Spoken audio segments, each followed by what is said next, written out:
guys? Welcome again to another episode of Rare Thoughts. So, the thumbnail. I pretty much baited you guys in the thumbnail. Let me explain. So this Trump-Pence cup here. My mom I visited my parents' house, and my mom gave me a small little box of stuff just to bring back to my place. And she tucked this in there. And, I'm going to bring it back. I'm not going to be using it because I am not on the Trump-Pence train. I'm going to bring it back. Well, yeah. And that's what this video is for. What this video is for is, first of all, my opinion if, Donald Trump will get reelected. And I'll just say this now. I do firmly believe, guys, that he will be reelected. I do firmly believe that he will be the president of the United States for the next 4 years.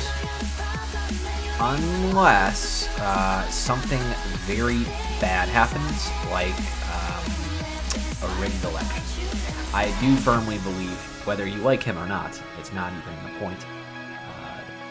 It's just the odds are that he will be. And the other what I want to get into first is my overall thoughts and experience growing up, and just my thoughts in general of the Donald. Before we get into that, I want to make it clear that I am very mixed on Donald. I am very mixed on Mr. Trump, the President of the United States. I don't hate him, but I also understand and agree with a lot of people. Well, I don't really agree, but I understand why people don't like him. And I want to go into detail on why that is. I don't like him for a couple different reasons. There's a couple things I just don't agree with him on, but that's what this video is for. I try not to make it too long, guys, but I'm gonna best. But yeah, so my experience with Donald Trump growing up. Donald Trump, when I grew up, I grew up watching The Apprentice. So my family was always big into. We would watch shows together as a family, like Survivor and The Apprentice was another one. And we watched The Apprentice growing up, and I thought Donald Trump was hilarious. He, at the time, now again, just remember that we're progressing into the future here. Right now, we're talking the 2000s, before 2010. Maybe it's early 2000s. Anyway, that's the point of time we're talking about. Donald Trump was hilarious. He had The Apprentice was hilarious. I loved it. Seeing Donald Trump fire people in the boardroom, the tension of of seeing what was going to happen. I think a lot of people, for the most part, had a very solid opinion of Trump. I don't think anybody really had a negative opinion of Trump. His show was very popular at the time, and everybody kind of looked at him as this boss man, this economic guy.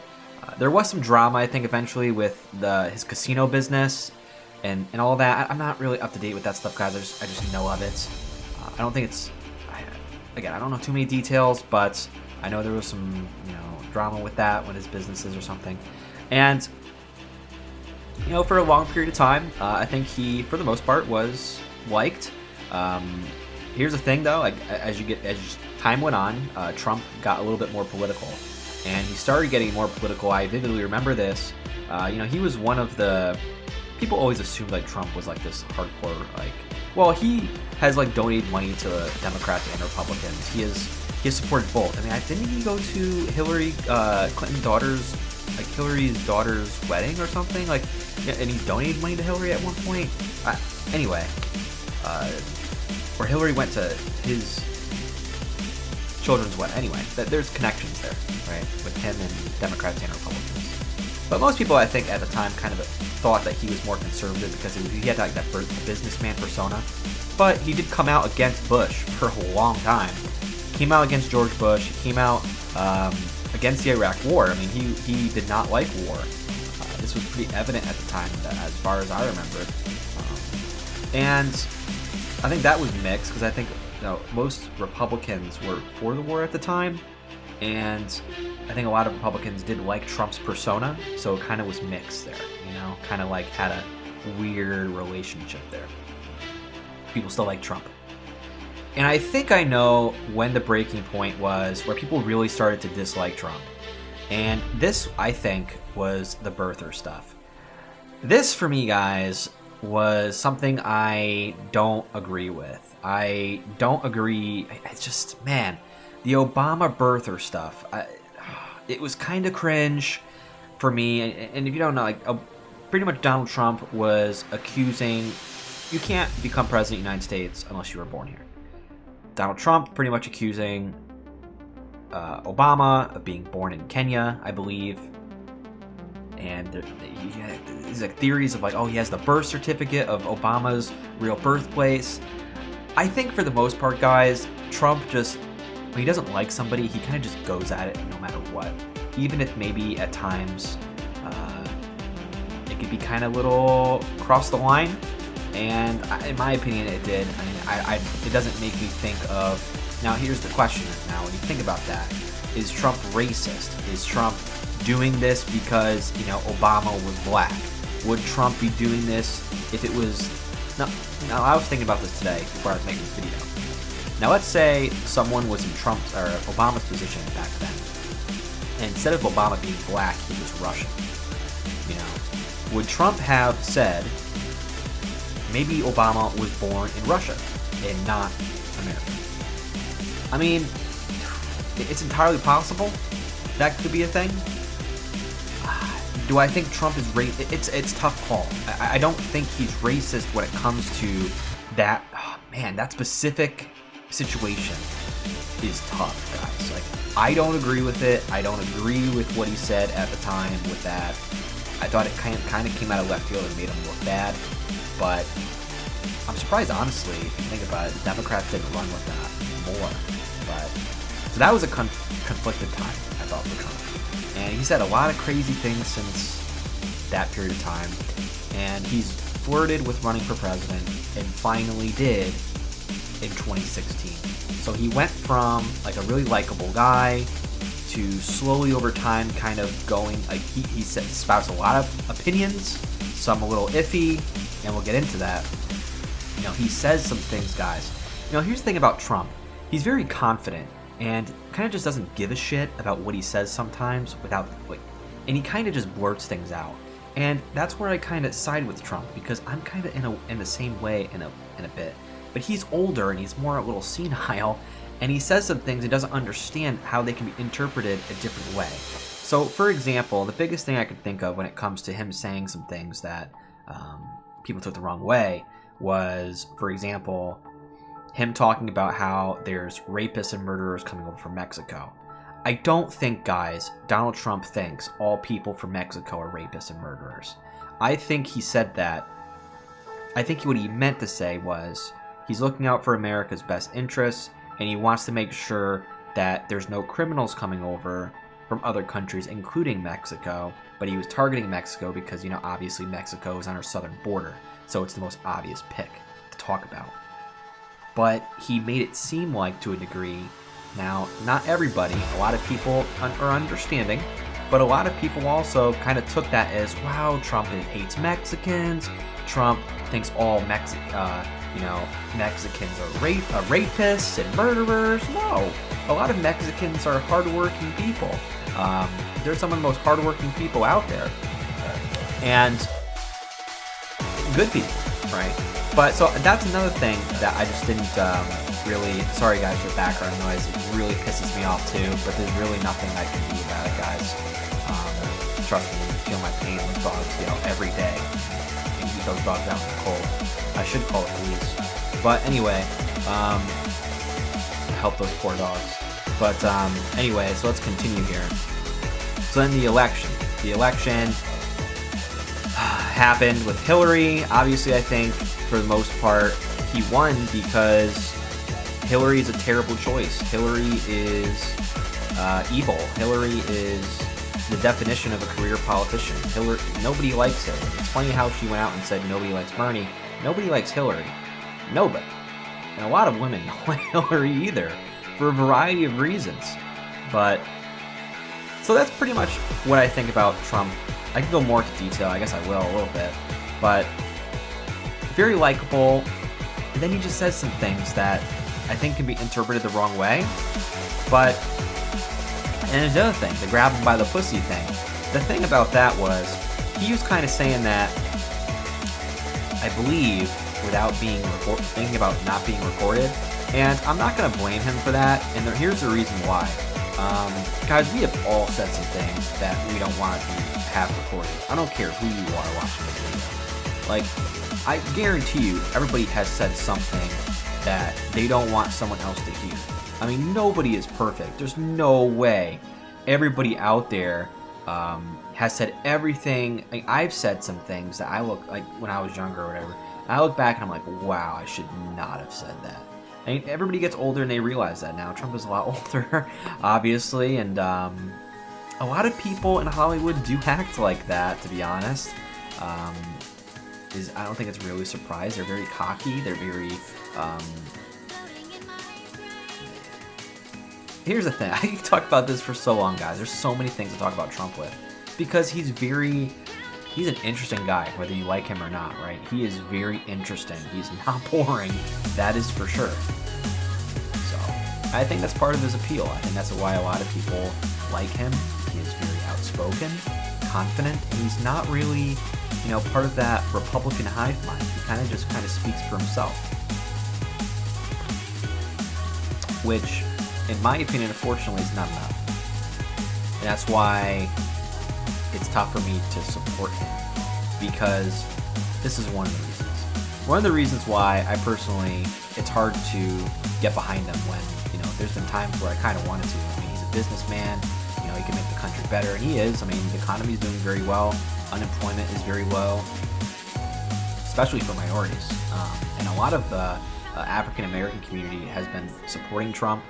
A lot of people support Trump, whether the media, we'll talk about the media in the video, but Trump's getting a lot of support in areas that Democrats don't want to see that, because Democrats want those votes. They're used to getting those votes.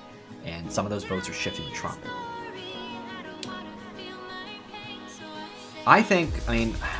Trump for me, it's tough because I always wanted him to be more independent. I didn't want him to be... I don't agree with bolstering our military so much. I don't agree with the border wall, and the reason why I don't agree with the border wall is because I think it's a waste of money. If people want to illegally cross that border, they're gonna fucking find a way, guys. They will find a way. They will climb over it. They will go underneath it. They will find a way to cross that border. I don't care what you put. Sure, some people might be like, it's gonna help a little bit. Maybe, for a little period of time, I can see a small percentage, but I mean, I just don't think it's gonna help much, and it's very expensive. And not only that, my main worry about this is, let's say you put up that border wall, what's stopping someone else coming into president? I think it was Bernie Sanders who said he wanted to remove all of the border walls. What's stopping someone from becoming president after Trump and removing the entire wall after he's gone? It's probably very likely, actually, that's going to happen.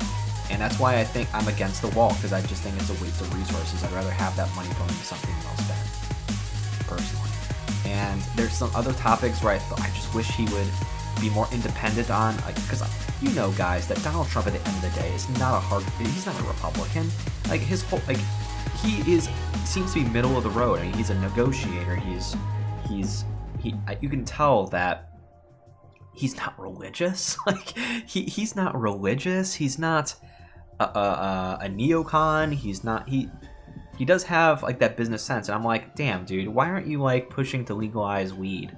Why aren't you doing some things that I thought for sure you would be pushing?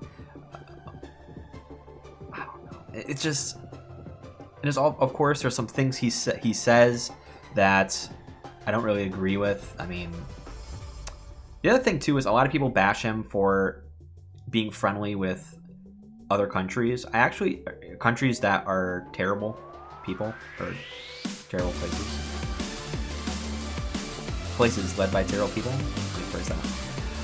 Like North Korea and Russia. I see absolutely no problem with that, guys. I don't see the issue. I'm glad our president talks to all countries, because don't you want to keep your enemies close? What's the point of, if you have an enemy or things aren't going well with some country like Russia or China, don't you want to keep tabs on them? Don't you want to keep up to date with what's going on, even if like all the things in China that are going wrong right now, like Hong Kong. Don't you think the president should be up to date and be seeing what's going on in that country? And the best way to do that is having a relationship with the government. Doesn't mean he's friendly with that government. It just means that he's playing the game. He's playing the game. But yeah, that for the most part is why I am not so much for Trump. The funny thing is, I don't think he's that bad compared to what other people say. I mean, it blows my mind, guys, right? Now think about this. This is what I think about all the time. Is if Trump, like, the people out there, right? I think for the most part, they're just looking for outrage. People are like, impeach Trump. Do these people not realize that if you impeach Trump, you're getting Mike Pence, who is 100 times worse than Donald Trump? Mike Pence is literally like a more religious George Bush. like, do these people not think at all? Like, if you hate Donald Trump, you're really gonna fucking hate Mike Pence. He is religious out the ass.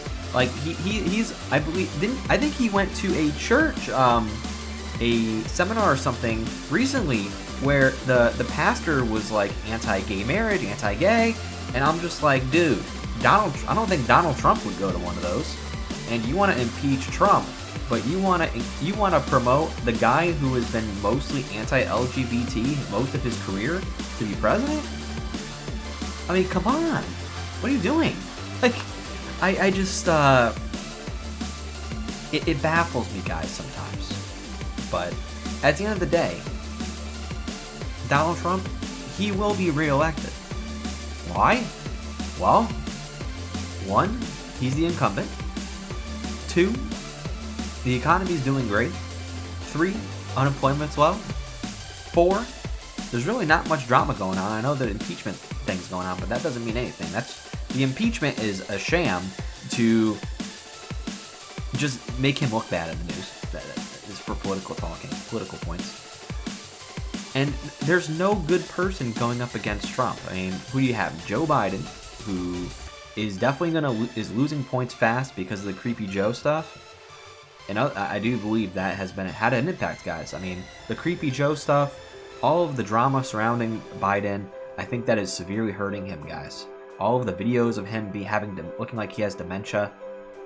I'm really curious if he gets a nomination. Then you have Bernie Sanders, who doesn't have a chance at hell in winning because he's too far left. Whether you like his policies or not, he's way too far left, and most people aren't going to vote for that. Elizabeth Warren's the same thing.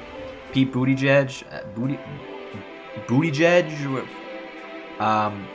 I think he has the best chance because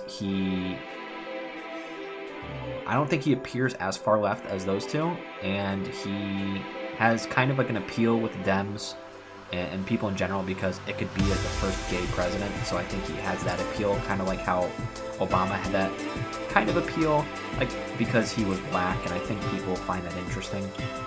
That's not a major point, but I do think that could be a factor. What else? The other people I just don't come to my mind. I guess Michael Bloomberg. He went a different he went a different path than I thought he was going to. I thought he was going to push as like a democratic businessman, but he's going in a lot of different ways that I didn't expect when it comes to. I thought he'd be out there more, but it'd be interesting to see who the nomination is. But I don't think it matters. I think it's going to be who's the nominee against Ronald Reagan? Was it Dukakis? I think it's going to be like that all over again. I don't know if it's going to be a landslide for Trump, but I think it's going to be pretty significant, more so than 2016 when he beat Hillary. I think it's even more than that. I don't know if it's going to be a landslide, but I do think that he is going to be Let me know down below, guys, what you guys think. Are you guys pro-Trump? You hate Trump? Are you neutral on Trump? Why are you neutral on Trump? Because at the end of the day, I don't think it's healthy, guys, to just bash Trump and just say, oh, I hate Trump. Just outline your reasons so people can respect your opinion. Me personally, I outline my reasons. I don't think he's independent enough. I think he sometimes can try to appear to the Republican base a little too much. I think the bolstering our military so much and spending all that money in the military is kind of I don't agree with the border wall, and I wish he would take some more action while he can. He claims to be so like this independent force within the Republican Party. Like, take some bold steps to change some things so people can respect that party more. But nothing happened with that either. So let me know down below, guys, what do you guys think? But I do know for sure that he is definitely good. Thanks, guys. Peace out.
Go, go, go, go.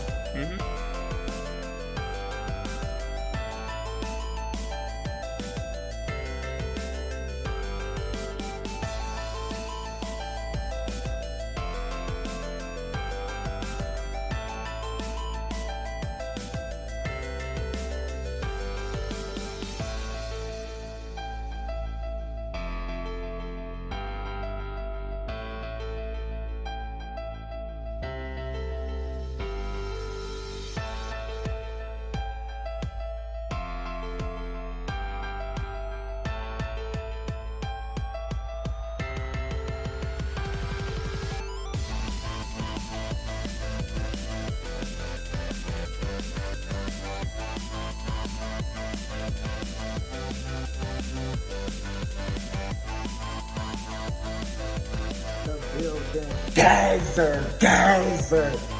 Nature so in the building, man. Simple. Geyser in the building. XXX Tentacion in the building, man. Simple. Now check this out, man. Dewey so in the building. Check this out, man. First thing first, I want to say this. Happy birthday to XXX Tentacion. Obviously, when people pass away, I wish he was still alive, but I was a bot when he was alive. It still hurts me to this day. If I would have known my life would have did a full fucking turn, like I'm a newborn baby. My life is totally different. Yo, do you know how much I would have bonded with this guy? A lot of y'all don't know. For all my new subscribers, I know a lot of y'all probably don't know this. If y'all click on my channel, the first video that pop up is XXX Tentacion, the 432 hertz versus 440 hertz situation. At the beginning of my spiritual awakening, you know, at the beginning of your spiritual awakening, you start finding out about this 3D matrix, this world. This world is an illusion. You start finding out all the lies, etc. I started watching his interviews. He was the only person. I remember I told y'all at one point in time, I even said it in the video, I thought XXX Tentacion was the only woke rapper. Turns out there's thousands of them. They just don't, their music don't get pushed. They are basically, they don't get out there. They don't get promoted. They not out there like these industry puppets.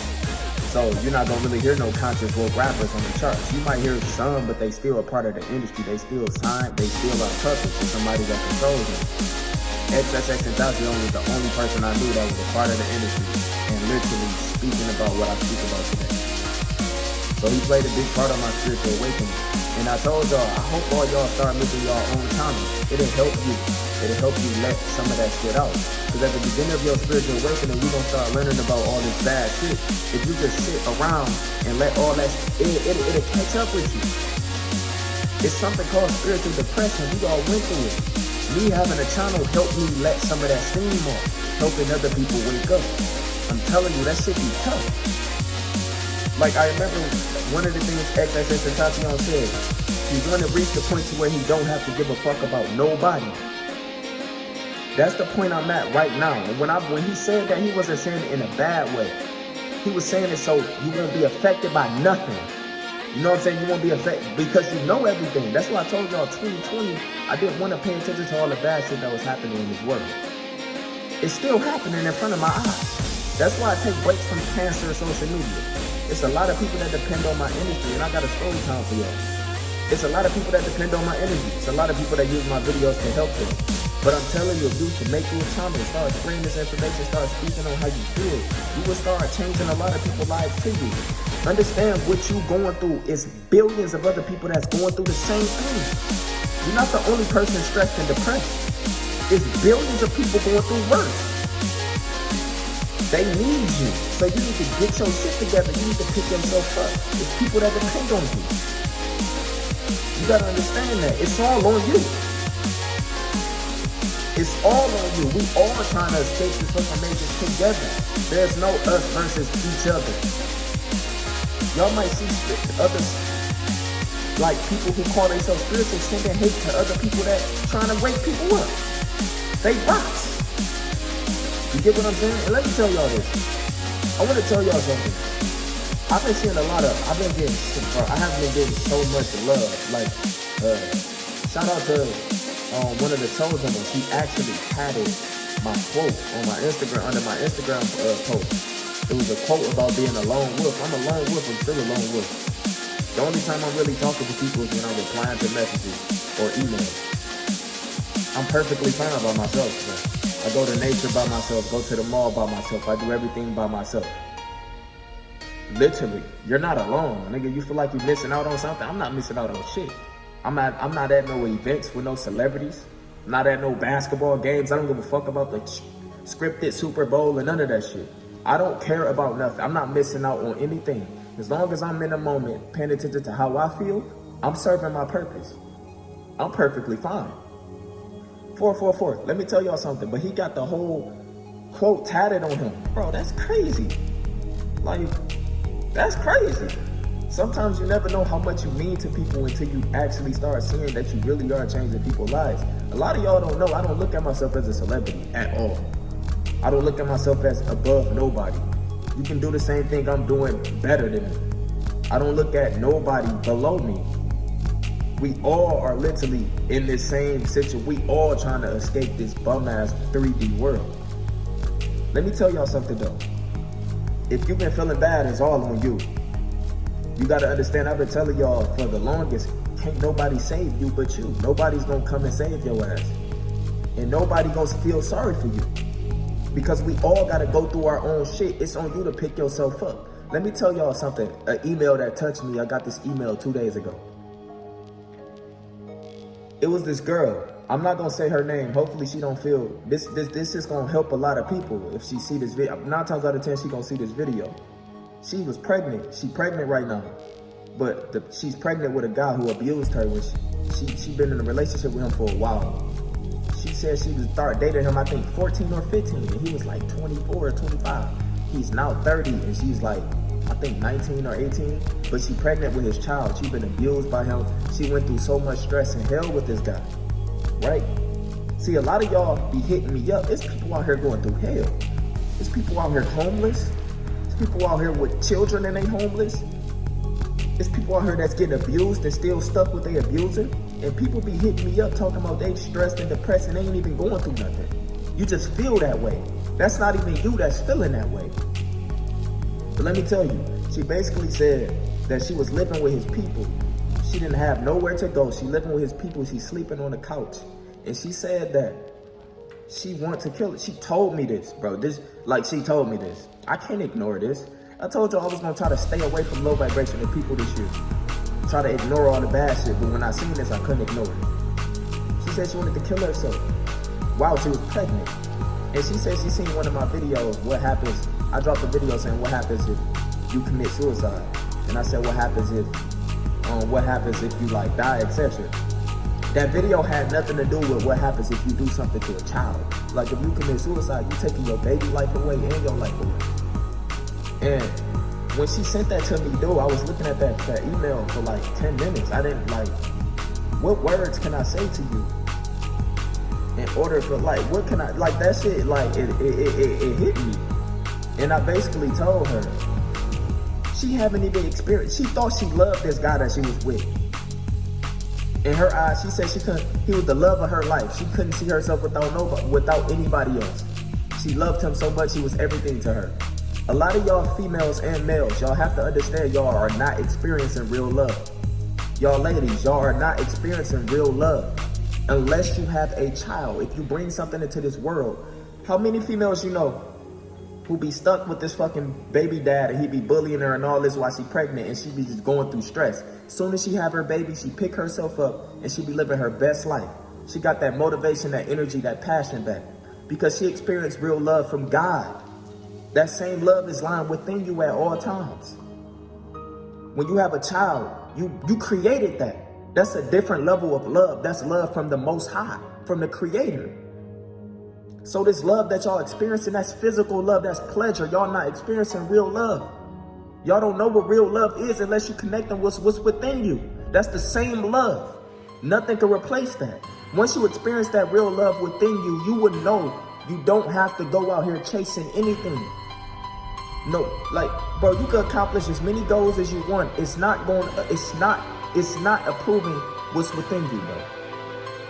I tried to tell y'all that no matter how rich you get, no matter how much money you make, no matter how many trophies, etc. you get,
into a final crescendo, synchronously undulating and explosive. Gentle rush filling every empty recess, every void with a comforting warm glow. Far across the distant night sky.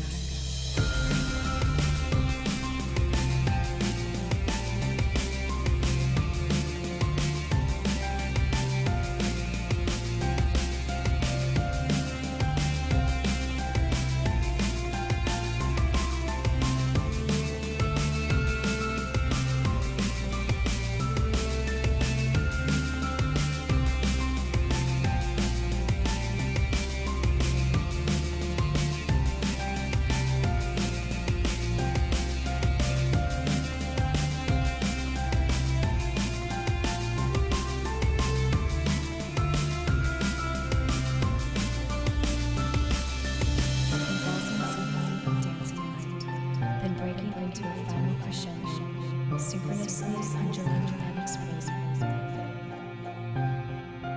Gentle rush filling every empty recess, every void with a comforting warm glow. Far across the distant night sky.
It is not improving what's within you.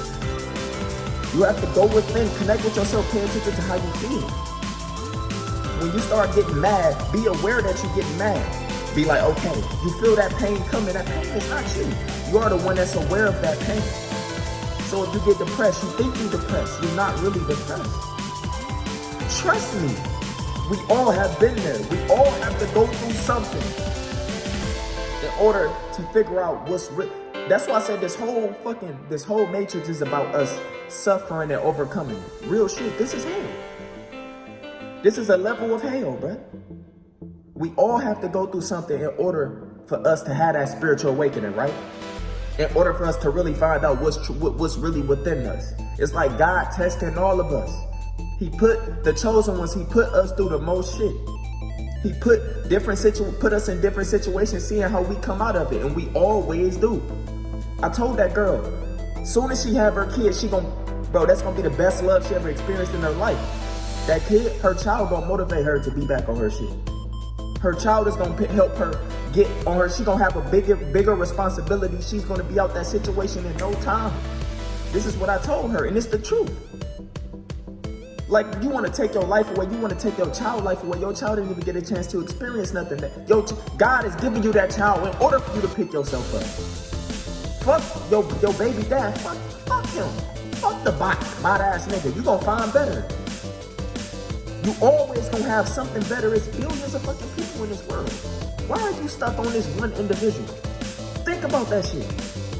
And for all y'all that think y'all stressed and depressed and nothing is happening to you, you got a roof over your head, you got money, you got all this shit. It's people out here broke with nothing. No phone, they can't even watch me. They don't know what to do. Some people on the streets, it's females with children that's homeless. They gotta do freaky, holy shit to get money. I have talked to all of them. I have spoken to helly people. Thousands now. Y'all gotta understand that. XXX in the building, man. Today is his birthday. But what I'm trying to tell y'all is, whatever you're going through, you're going to get through it. It's just a test. The only thing that matters is you accepting your situation. That's why I said start being thankful for what you have in front of you. Be thankful for what you have in front of you, just like a kid. Kids are thankful for every fucking thing. You give a kid a piece of candy, their whole day is perfect now. You give a kid a toy, that toy will become his best friend. He'll sleep with that toy. Meanwhile, there's probably kids out here with a million toys and they ain't even happy. You got a spoiled ass kid that got a million toys and not happy. But you got that one kid who got that one fucking doll or that toy and it be perfectly fine. It's sleep with it, everything. Start being thankful for what you have, because it's people it's always somebody going through worse. I promise you. Like, I hate to say this, but while we're talking right now, it's somebody going through hell. Probably dying, etc. Y'all know this. So you really got to start thinking about that shit before you put that energy out there to the universe like you going through, because you manifest in your life. If you hate yourself, you putting that energy out there, your vibration is low as fuck now. Now everything that comes your way gonna be negative. When you start being thankful, you start being more happier and happier. Like I said, when you get mad, be aware that you're getting mad. Understand, okay, here this shit come. I guarantee you, the more and more you do that, the less you start to get mad. I used to be mad all the fucking time. I used to take it out on the world on my main channel. Just talking about everybody. Remember, what you say about people is what you feeling inside. You can't hate nobody because you the only person that's gonna feel that. And the girl, when the girl got my email, I told her, like, bro, that child is gonna change her life. That's real love. She haven't experienced it. She said, bro, she needed that. She says, she basically says she don't know. I don't know how much I just helped her. And that's all I wanted to do. That's all my channel was for. But you gotta understand, you can't depend on nobody. You can't depend on me. You can't depend on nobody but yourself. In this matrix, we got. It's everybody for themselves. You gotta watch who around you. Literally, learn how to love yourself. Be thankful for what you have. Because the more and more shit that you have, the more you're gonna have all this shit in front of you that didn't make you happy. That's what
when you really become suicidal and depressed. So if you're in a fucked up situation right now, be thankful. I guarantee you get up out of that situation. Be thankful that you got a roof over your head, because there's motherfuckers that don't. Be thankful that you got a TV to watch, a phone to even watch me and email me and talk to me to get this information, because there's people that don't. They have no answers. If you watching this video, just by you watching this video, you raising your vibration. You one of the chosen ones. Stop beating up yourself and thank God for everything that you have. Anyway, man, one more time, happy birthday to XXX Tentacion. Let me see some happy birthdays in the comments for XXX.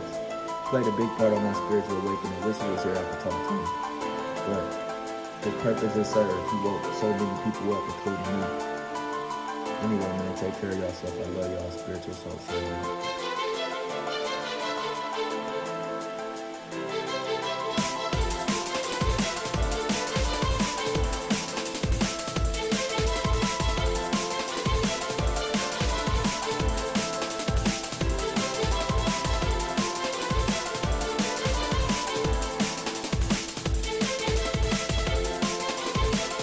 Hey guys, Frosty here. Welcome back to a new episode of Expensive Items. If in our previous episodes we talked about expensive items that you can acquire in Classic WoW, today's installment is going to be a bit different. We're going to talk about the items that you can invest into for the upcoming Phase 3.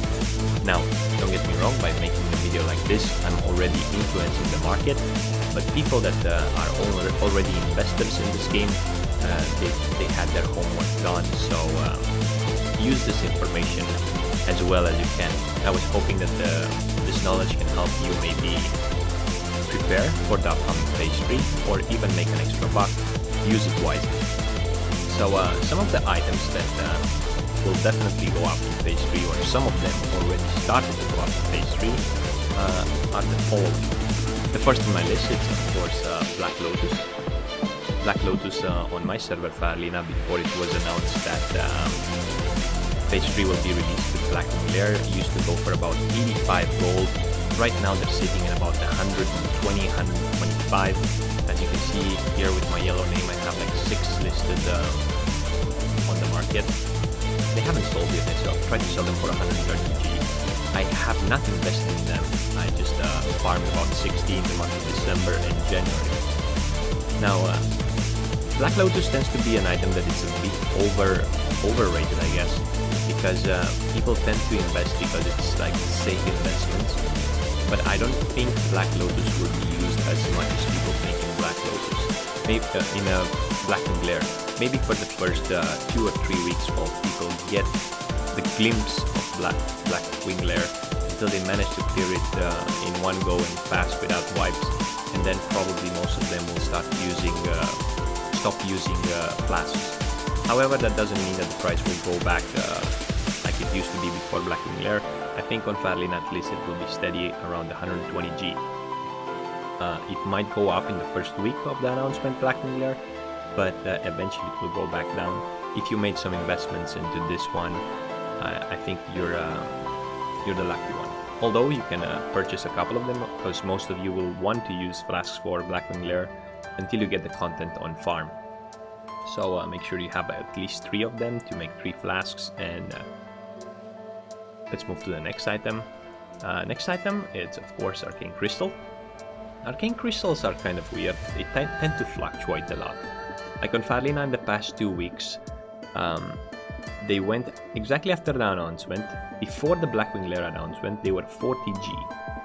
After the Blackwing Lair announcement, they went to 68G. In terms of a week, they went back down to 55G. Last night they were 62G. Probably someone obtained like an Eye of Sulfuras or something and they needed a lot of Arcane Crystals. But now they went back to 58G when they're really consistent and they stay like this. There's a small chance that they will go a bit higher in price. This is one of the most sought after material right now. Most people that have mining, they're making a lot of money. Even today as I'm recording this video, I got 2 of them. I would recommend having mining either as an alt profession or one of your main professions. Moving on, something that is not that obvious, Essence of Air. Essence of Air went a bit up in the past weeks, but I'm not sure if everyone knows about this.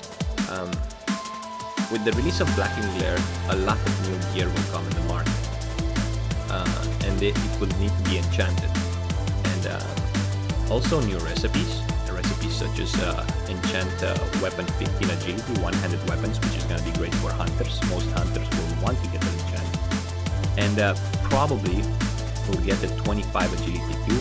Now I know most people say it's going to be in phase 5, but I think they're going to add it with phase 3. Nevertheless, even if they don't, like most hunters will prefer 15 agility. In some cases, tanks and rogues will prefer at least one enchant of 15 agility. It comes from Timbermaw Hold, the recipe, and it requires Essence of Air. Now, Essence of Air is used also in the spell power enchant and crafting the robe of the Archmage, and the supply is limited. I think these will, right now, they went a bit up, as you can see. They're sitting on a 123% and 150%, but I think those can reach like 200% market value. Moving on, speaking of enchants, Golden Pearl. Golden Pearl is going to be used in spell power enchants. Now, Blackwing Glare comes with a lot of new weapons, such as Staff of Shadow Flame, Lochamir El Romantis, and not only that, but people during this Blackwing Glare release will start reaching rank 14. What does that mean? That means a lot of players would like to get their weapons enchanted with 30 spell power, and the price of Golden Pearl, due to the limit supply of them, I think will skyrocket. I'm not sure exactly how high they can go. They're currently sitting around 40 to 50 G. It's how it usually has been, but I think taking in consideration the fact that people get rank 14 weapons and Blackwing Glare weapons, the price might skyrocket a lot. Moving on, more obvious things, herbs. Lots of herbs. I'm talking about Mountain Silver Sage, which is one of the best. Mountain Silver Sage currently sits on a 120% market value. It's been rising ever since the announcement of Blackwing Glare. Last night I did Molten Core with my rogue and I purchased, I think, Mongoose potions, Elixir of Mongoose for 23 gold a stack. Holy moly. 25 gold per stack is the usual price it sells right now. I think it could go a bit higher with the Blackwing Glare release, especially the first 2 or 3 weeks. If you have some, or if you gather Mountain Silver Sage, I would recommend saving them, not selling them right now. Speaking of herbs, Green Foil.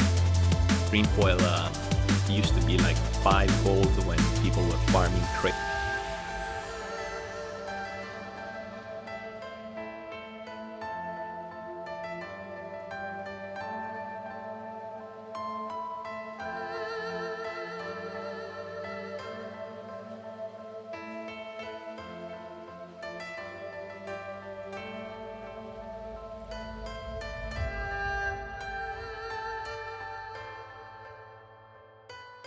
Crazy DM lashers with herbalism. Right now, Dreamfoil is sitting at 18G per stack. Now you can see there are a couple of here at the 123%, which is 16G a stack. No, it's actually 17G, but they're consistently selling at 18G a stack. I think with the release of Blackwing Glare, they can spike up to 20 gold plus, maybe even 25G a stack.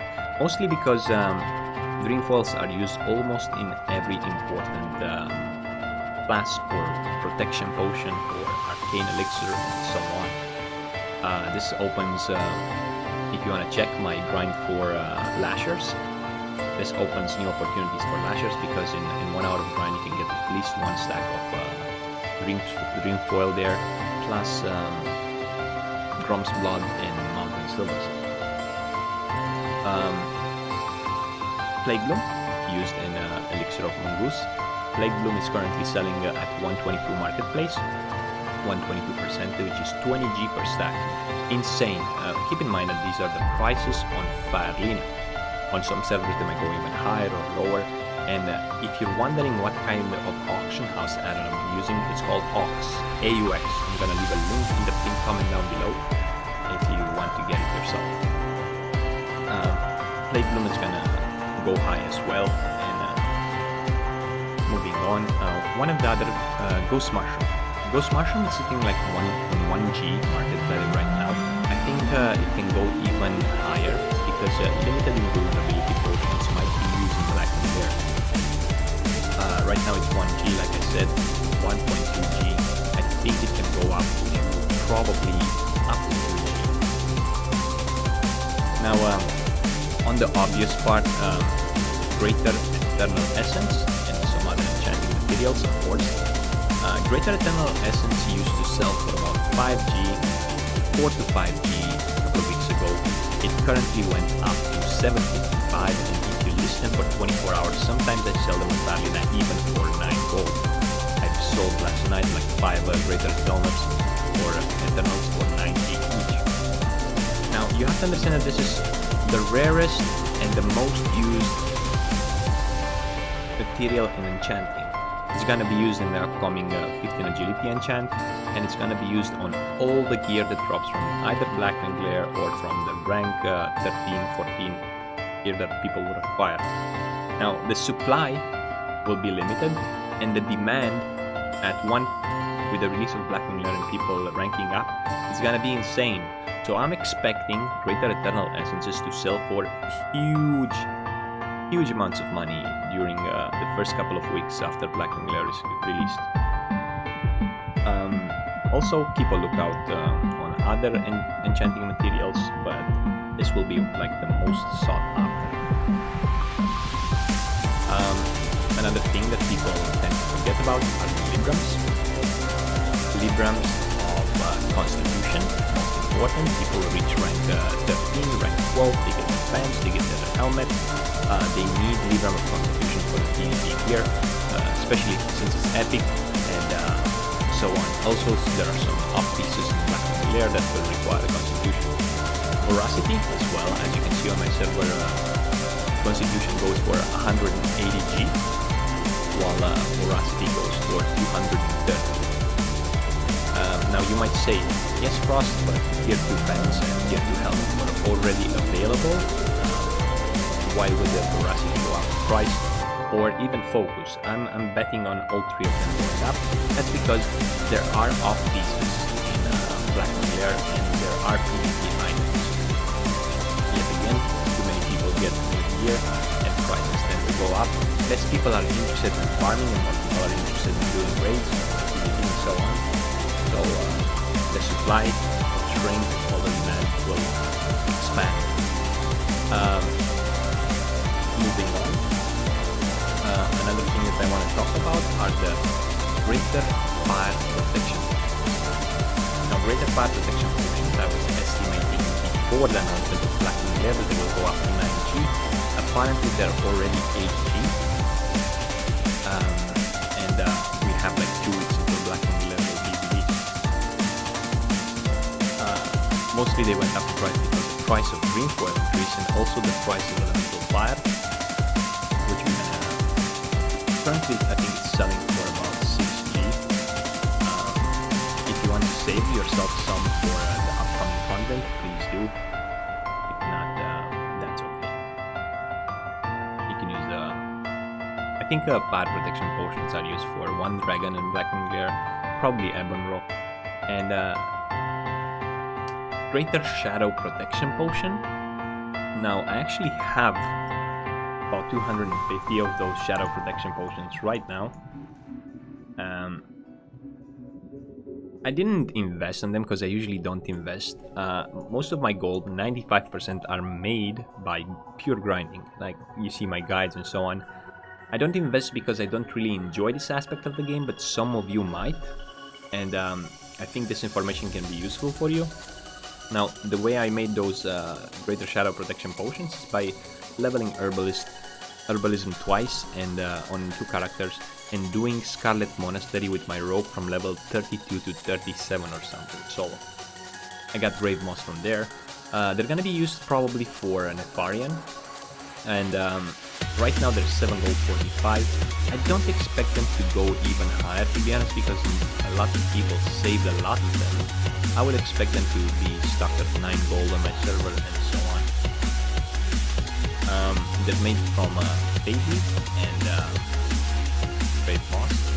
Fade Leaf is currently sitting on 150% price. Brave Moss is sitting on about 16 geo stack, which opens a lot of possibility for low-level grinding spots such as Scarlet Monastery, Razafran Downs, and so on. I want to touch on a couple of other things before we wrap this video. Winterspite.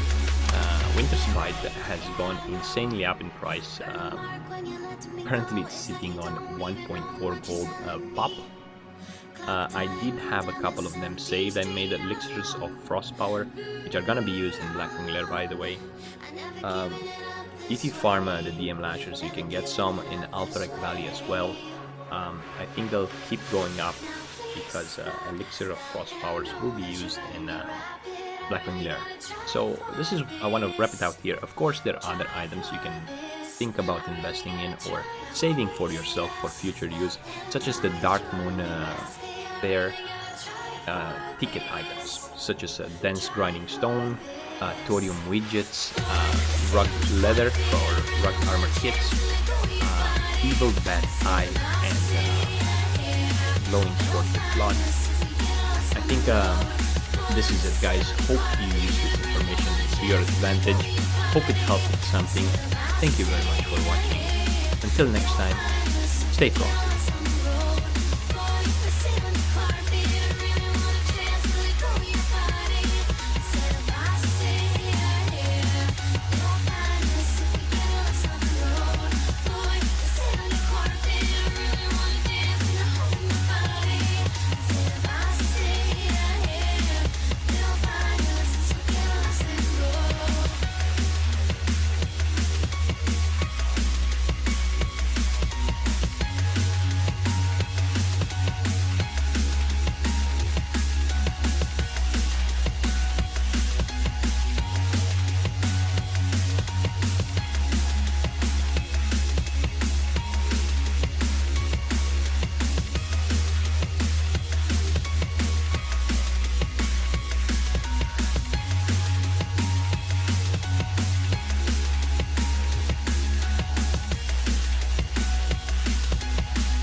Greetings, ladies and gentlemen, and welcome to another World of Warcraft Classic Guide. In today's video, I will be trying my very best to set you up for success in Vanilla by helping you find the right class to main. A class that resonates with you not only from a class fantasy perspective, but accomplishes your PvE and PvP goals, and most importantly offers you a low gear dependence and high mobility early on via aspect of Vegeta and Bestial Swiftness grant them virtually limitless uptime and the ability to solo hard group quests with ease. You don't die a lot, and you don't buy a lot as a hunter, so it's pretty easy to save up the 100 gold you need for your mount at level 40, and when you hit 60, you have access to the best gold farming method in the game prior to Dire Maul being released. This comes in the form of princess runs in Maradon. If you are hyper efficient, you can run up to 5 an hour and quickly farm up that 1k gold you need for your epic mount.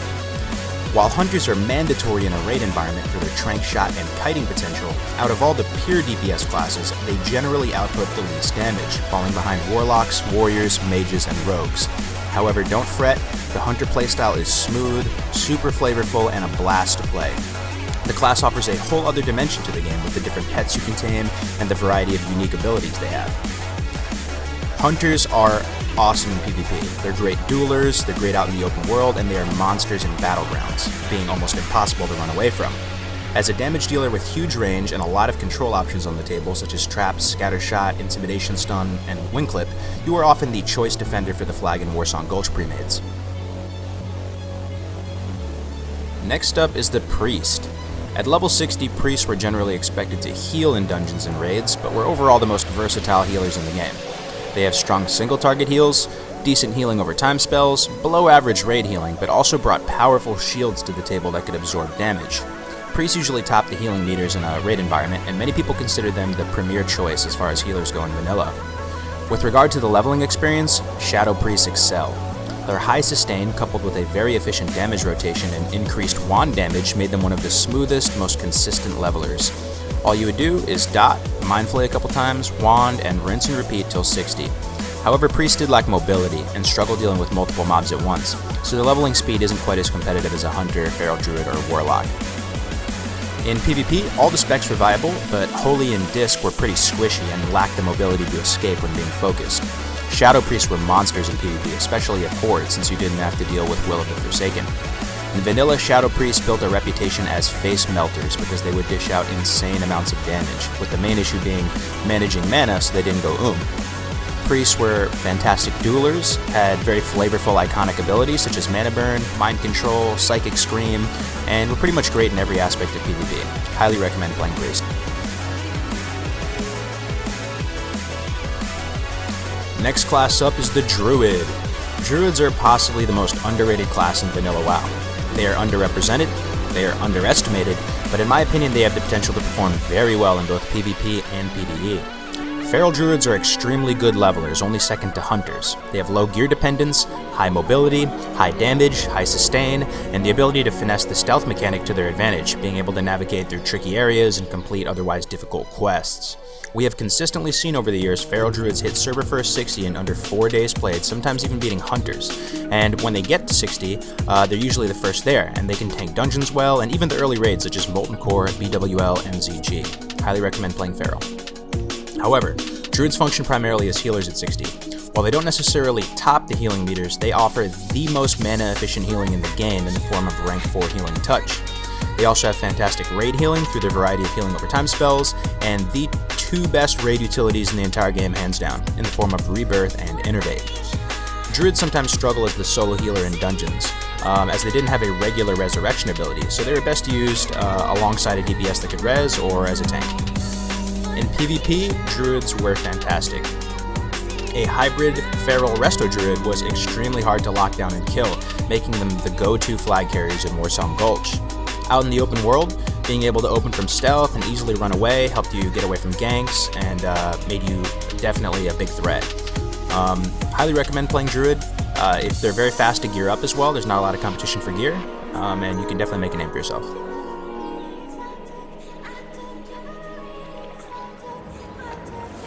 The next class up is the Warrior. Warriors are a phenomenal class to play throughout all aspects of group PvP and group PvE. Key emphasis on the word group. They struggle when solo, and they struggle when they're undergeared. Pre-60, the Warrior life is rough to say the least. They have the highest gear dependence in the game, lack sustain, have low mobility, and these factors make Warrior easily the slowest class to level in Classic, especially in a Fresh Realm environment where you can't funnel gear or gold from a main. However, the investment is worth it if you can do it. One of the coolest aspects of Warrior is that all 3 specializations are viable. In PvE, Protection Warriors were hands down the de facto tanks, and anything past MC will almost certainly feature a Warrior as the main tank.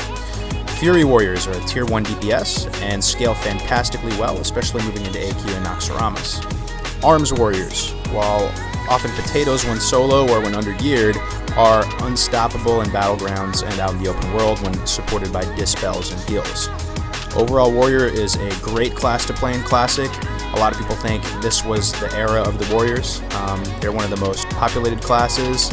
If you're looking for a challenge, if you're looking for that real hardcore leveling experience to prove that you're a beast, play Warrior. The next class we're going to talk about is the Warlock. Warlocks are another underrepresented, underestimated class, but don't be fooled. In patch 1.12, which is what all private servers run on, they are incredibly strong in both PvE and PvP. Warlocks are a pet class and are an absolute joy to level. They can fight 3, 4, even 5+ mobs at once. They have high sustain, low gear dependence, they can heal with health stones and self-resurrect with soul stones. Why aren't they the fastest levelers, you ask? Well, they suffer from low mobility compared to hunters and druids who have spells like Aspect of the Cheetah or Improved Cat Form, which is why it's more rare to see a server first level 60 Warlock. In PvE, Warlocks scale incredibly well with gear, especially from ZG onward when they can start stacking huge spell damage, hit, and crit through the Bloodvine set. If you want to raid as a Warlock, rest assured you are going to be a competitive Tier 1 DPS choice. The downsides of playing a Warlock in PvE is that they don't have any threat reduction, so if you do want to raid, I recommend going Alliance so you can get Blessing of Salvation. If you want to PvP mainly, however, I recommend going Horde. Warlocks are beasts in PvP, especially if you're Horde, because you don't have to deal with Will of the Forsaken, and Fear was not dispellable by Trinket in vanilla. While out in the open world, the Voidwalker shield you get by sacking your pet gives you huge survivability, and you're almost unkillable 1v1. Overall, Warlock is a great class to play, a lot of fun. There's a really die-hard community of Warlocks out there, and you will not regret rolling one. Next up is the Mage. Mages were one of the most unique, inspired classes in vanilla, with iconic abilities such as Polymorph, Pyroblast, Ice Barrier, Ice Block, and more. Mages had a higher skill cap, especially in PvP, offering a fun, rewarding playstyle and performing in a Tier 1 capacity across every aspect of the game. In PvE, all three specs were viable, but some more than others. Mages scale very well with gear, but unfortunately their gear visually looks pretty bad, at least in my opinion. Mages were decent levelers with substantial downtime drinking, but because they could AoE grind mobs at higher levels, they had an above average leveling speed overall. AoE grinding wasn't as efficient as people might think though, and only really pulls ahead is the best way to level when dealing with a super high population server and you aren't able to complete quests fast enough due to zone congestion. Mages were everyone's best friend in Classic. They could conjure food and water, which was expensive and essential to have when leveling, and transport their party around Azeroth through portals to capital cities. In a dungeon setting, Mages brought a lot of utility. They had hard, reliable CC in the form of Polymorph, control with Frost Nova and Blink, and high single target or AoE damage. In PvP, mages and rogues were the flashy all-stars of the battlegrounds. A skilled mage was the stuff of nightmares for melee, especially warriors, and they were great in duels, being able to potentially one-shot people with Palm Pyro. Next up is the Rogue. World of Roguecraft was the meme of the era, and rogues were undoubtedly one of the strongest classes in vanilla. They performed like champions in both PvE and PvP, doing awe-inspiring DPS and rolling kids in BGs and in the open world. Because of this, they are one of the most populated classes, and if you choose Rogue as your main, keep in mind that it might be difficult to find groups and gear up, as generally the gear you need is also what Hunters, Warriors, and other Rogues need as well. Rogues are below average levelers, but still level significantly faster than Warriors and Paladins due to having some movement speed abilities, such as Sprint and being able to stealth, vanish, and gain effective HP through stun-locking mobs to death. Rogues had reliable CC in the form of Sap, which gave them solid dungeon utility, and they output some of the highest damage in the game. An Undead Rogue was the stuff of nightmares for Priests and Warlocks, as the Will of the Forsaken Undead racial paired with the Kit of the Rogue made them almost impossible to deal with. Overall, a very solid class, and I'm sure you will have a good time if you choose. Next up is the Paladin. Paladins were an alliance-only class in vanilla that primarily healed at 60. They offered incredibly efficient single-target healing, the strongest buffs in the game, such as Blessing of Salvation and Blessing of Kings, and unique raid utility in the form of Divine Intervention, which would kill the Paladin but prevent wipes. The Paladin's other specs, Protection and Retribution, were clunky but surprisingly more solid than people give them credit for. Unfortunately, both Prot and Ret had some serious pitfalls that held them back. For example, Protection Pallies were amazing AoE tanks, however they didn't have a hard taunt, and Spell Tank plate gear didn't exist, so they would go after nearly every pull. They also didn't have the ability to get out of fears like Warriors, and lots of bosses feared in vanilla, such as Onyxia and Nefarian. Retribution Paladins did solid damage in PvE but produced way too much threat. However, Ret was pretty solid in PvP and excelled in duels and 1v1 encounters with skills such as Bubble and Lay on Hands, which provided insane value. Holy Paladins were excellent in PvP, as they were a tanky, plate-wearing healer, and you could play them very strong if you played defensively, whereas Priests were generally played offensively. leveling as a paladin was slow. It was slow, steady, consistent, and pretty damn boring, to be honest. You don't really have any active abilities, so you kind of just stand there auto-attacking mobs to death.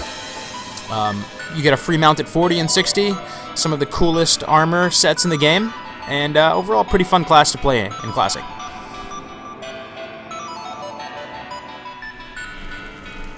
And finally, we're on to the last class of the day, the Shaman, however you want to pronounce it. Shamans were Horde only in Classic, and in many people's minds were the most desired healers in a Horde raid. They weren't very mana efficient, they weren't likely to top the meters until later in AQ and Nax, but totems, especially Wind Fury, were a must-have. It wasn't uncommon for a Horde raid to run 5, 6, or more Resto Shamans so that every melee has access to Wind Fury. 90% of the time as a Shaman you will be spamming different ranks of Chain Heal, with the occasional healing wave if people are spread out. But AoE healing barely existed in Classic, and Shamans were unique in that they had the only real form of it with Chain Heal. Shaman is also the only class that can formulate a spec that's good enough to heal in PvE while also having very serious offensive capabilities in PvP. The 30-0-21 Elemental Resto hybrid spec was popular with people who like to heal in raids but didn't want to be a helpless healer out in the world. Shamans are pretty much middle of the pack levelers, not terrible, but not great either. The key to leveling them is mana efficiency. Regardless if you are leveling Enhance or Elemental or Resto, your general plan is to front load your spell damage, then finish off mobs with melee while you regen mana obeying that 5-second rule. Shamans gain mobility increase in the form of Ghost Wolf at level 20, which gives them a nice increase to their leveling speed as well, and also helps them escape an untimely death from bad pulls. One downside is that they had a lack of powerful on-demand cooldowns like a Paladin, so it was pretty difficult to solo hard quests. Overall, a very fun class to play. Playing them Enhanced with the two-hander is kind of the dream, getting all those Wind Fury procs, but it can also be very boring. But I think you'll have a great time if you choose Shaman. And with that, ladies and gentlemen, we are now done. We have overviewed all 9 classes in Vanilla World of Warcraft. Again, these are just my opinions. By no means is this the objective truth of the game, just my interpretation of it. I appreciate your time today. We spent quite a good chunk of time together. I hope this can help you choose the right main going into Chronos 3 and Classic WoW. I'm very excited. Thank you for everything you guys do. Really appreciate it, and I'll see you in the next video. Take it easy.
给了什么人晓得？更加谁的理由？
There's nothing more that we can do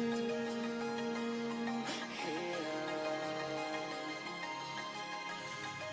We've got what we need, and we don't need their help. But we need a change or something new, a better place or something new to do. We're searching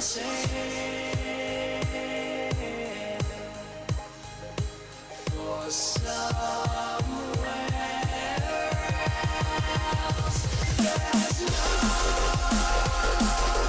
need to close your eyes, and no need to say goodbye. We don't know what it is we'll find, but we'll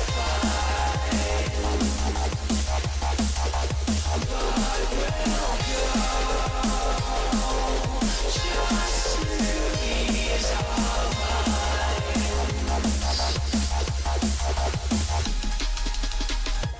There's nothing more that we can do here. We've got what we need, and we don't need their help. But we need a change or something new, a better place or something new to do. We're searching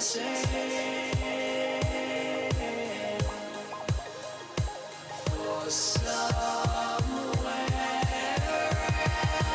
else. There's no need to close your eyes, and no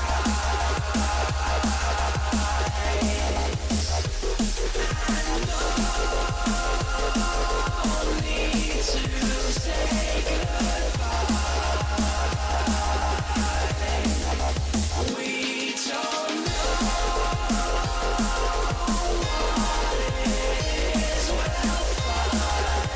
know what it is we'll find, but we'll go just to ease our minds.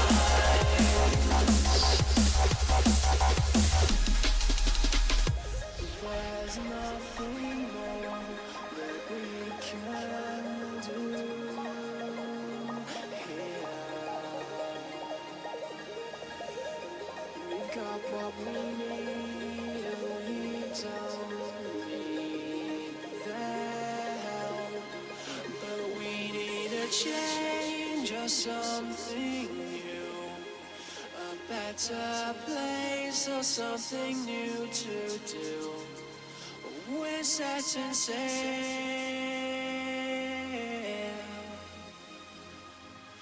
we're searching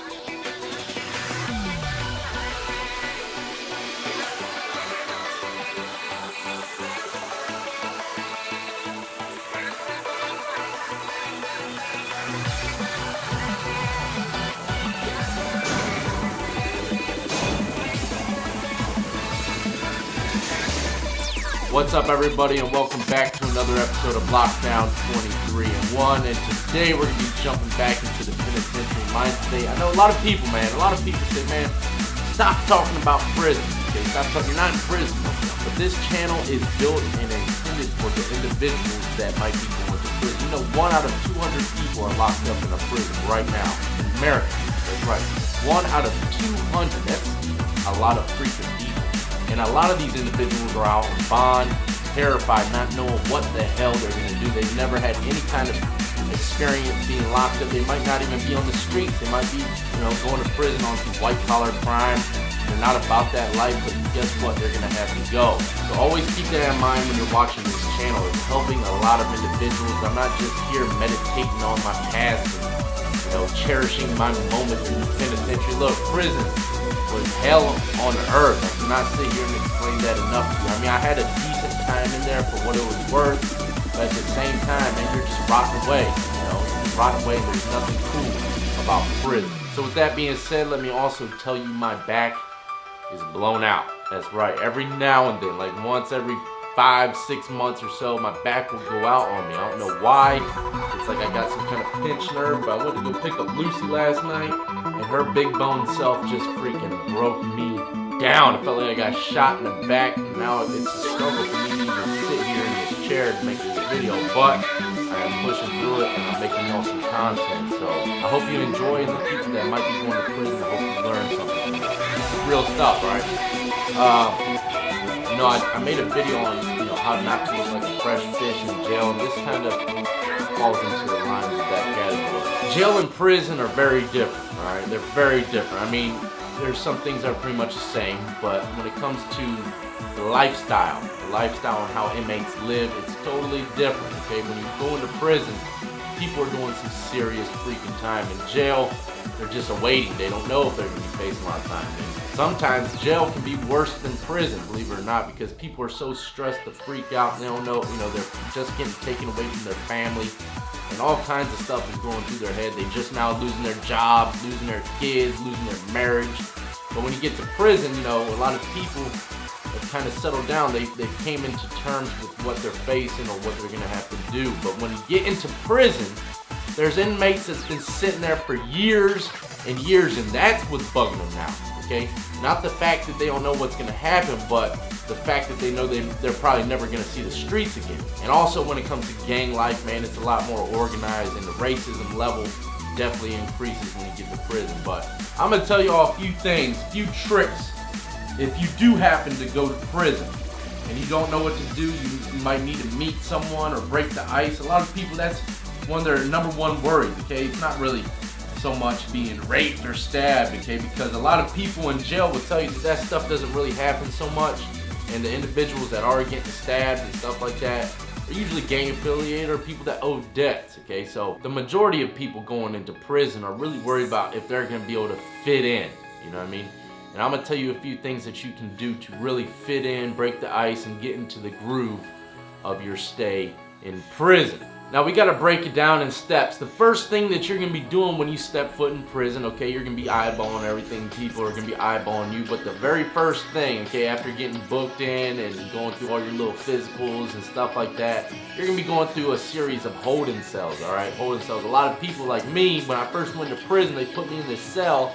I thought that was my cell for the rest of the bid, but it wasn't. It was like a little receiving room, all right? So they jumped me around to 2 different cells before I even got to the main population. So usually when you go to prison, the first cell that they put you in is not going to be where you're housed for the remainder of your sentence. So just keep that in mind. But when you do get to the housing unit and you see all these people staring at you, everyone's like, okay, we got someone new. What you're gonna do is walk straight to your cell. But when you get to your cell, more than likely your cellmate's not gonna be in there. And especially depending on what kind of level of prison, let's say you're in a low level prison, dude's probably out doing activities until, count time or something along those lines. They're going to school. But usually in like a 3 or a 4, if your cellie's not in there, he's probably in the pod, because there's really not too much movement going on. I mean, there is movement going on, but not as much as in a low-level prison. So you're gonna be looking out for your cellies. He might even be in the cell. That'd probably be the best route that you should hope for. But if he's not in the cell, you're gonna ask someone close to you, hey, you know who sleeps in this cell? After putting your stuff up. Usually the cellmate that you have will come up and introduce himself. You'll see you unpacking all the stuff in his cell, and you'll walk up there and say, what's up, But the point is, you're gonna wanna meet your cellie. First thing, smoking, okay? Have a little sit down with him and find out what kind of individual he is, because you're gonna be doing a lot of time with him. You're not getting transferred unless he gets in trouble or something along those lines. You're gonna be spending all your time in the cell with that guy, So you're gonna wanna get to know him and figure out if you can actually do that. And a lot of new individuals will go into the cell thinking that that's the cell that they have to stay in, They have these people, they're like counselors, okay? They're like counselors. You can talk to them about certain things in prison, or even, you know, the correctional officers. You can tell them straight up, look, I talked to this cellmate, man. You just moved me in this cell. I talked to him, man. We are not clicking. Okay, there's gonna be some serious problems if you don't find me a new cell. You know, and that's just it. Let's say your cellmate's a really old individual, stubborn, probably looks like a racist. You know what I mean? You don't want to be doing time next to that dude. So you might have to tell the correctional officer or whoever, sergeant, lieutenant that might walk through. Look, don't think of yourself any lower by doing this. Okay, it's not any kind of fear. Okay, it's just simply because, hey, you know you ain't gonna click with this dude. You know you're not gonna be able to spend a certain amount of time with him. But you gotta approach these correctional officers the right way. You can't just say, hey, oh man, I gotta get out of this cell. This guy's too old, man. He's too old. I can't click with him. You can't say that, you know? I always said the same thing every time if I didn't like the person that they put me in the cell with. Look, me and homeboy are gonna have problems, alright? As soon as you lock these doors, I can almost guarantee the goon squad's gonna come, you know? So it's up to y'all. And typically, they're going to get you up out of there. They don't feel like dealing with all that drama. But sometimes, they won't. They'll call your bluff and leave you in there. You know what I mean? But anyways, you're going to want to figure out how your cellie is and if you can do time with them. The next thing is very vital to me. I think it is one of the most important things for you to get into the mix and break the ice with a whole bunch of different kinds of individuals. And keep in mind, we're talking about Virginia State Penitentiary. It's nothing like the West Coast where it's all segregated. You're going to be dealing with all kinds of races, okay? Not just your kind. I mean, unless you want to just deal with your kind. But sooner or later, you're going to get in the mix with other individuals, man. That's just how it is. It's blended. And a lot of prisons are blended. But one of the best ways to break the ice and get to know individuals within the pod, man, you better learn on the streets or in jail how to play cards, okay? No, it don't matter what institution you're in, unless it's like some kind of supermax.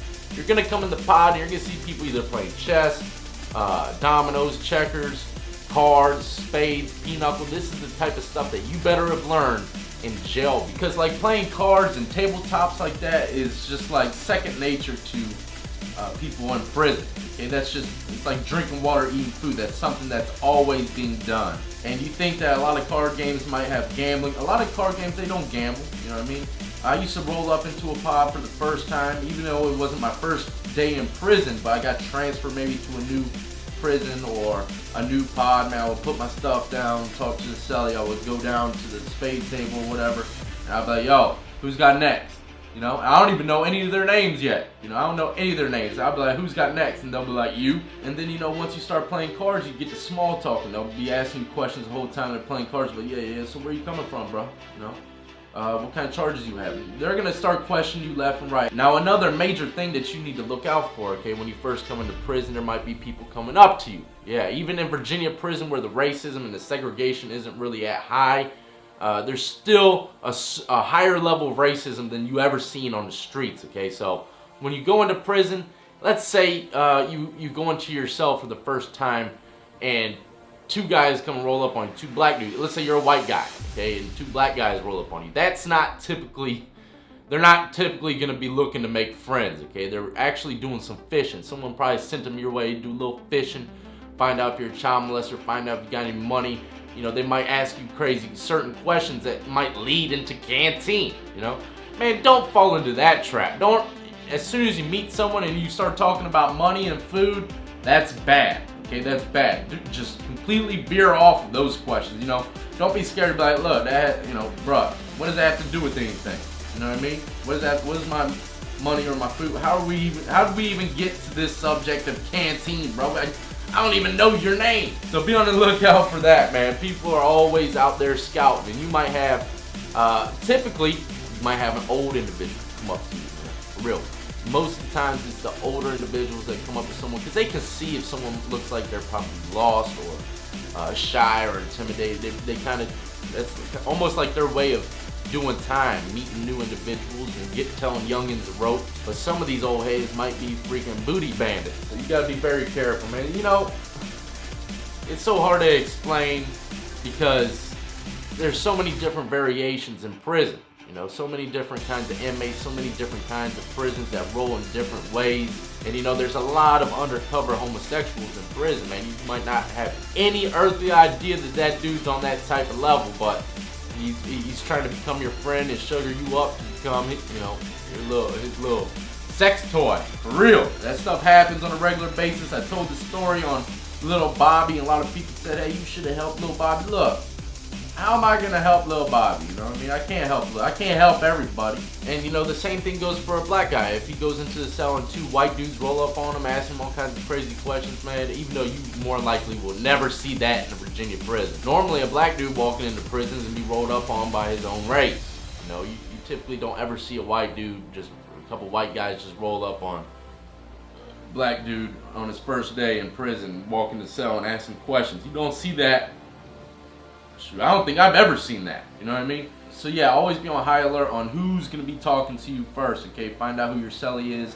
And I can't stress this enough. One of the best ways to break the ice is to learn your tabletops, okay? Go out there, start playing cards, if you use a phone or something, whatever the case is. And then when you're playing cards, you know, dude might question you a little bit and you answer the questions truthfully.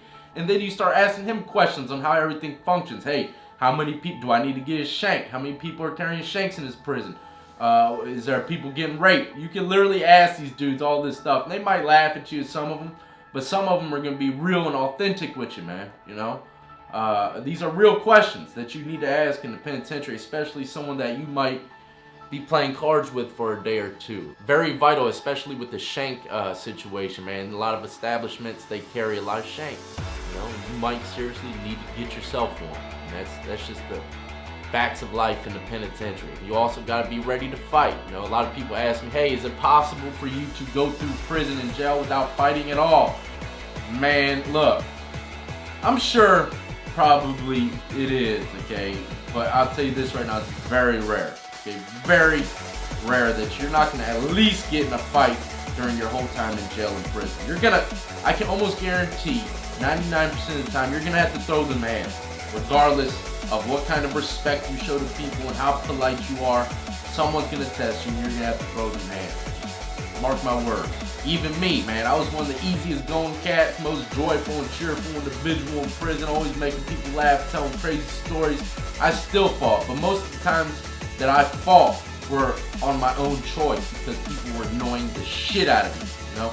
Sometimes, man, when you get around a certain pod or block, these dudes going crazy, man. The one thing I can't stand is a bunch of freaking foolery. You know what I mean? I like to play and have fun, you know, goof off, but sometimes, man, these individuals just push every button and they don't mean to. That's just how they are. They're acting like freaking fools. Especially when I'm on the phone trying to hear my old lady talk dirty to me and someone wants to just keep on freaking screaming and carrying on. I'll never forget that. I dropped that freaking phone so quick and put hands on the guy, you know what I mean? It was a good rumble though.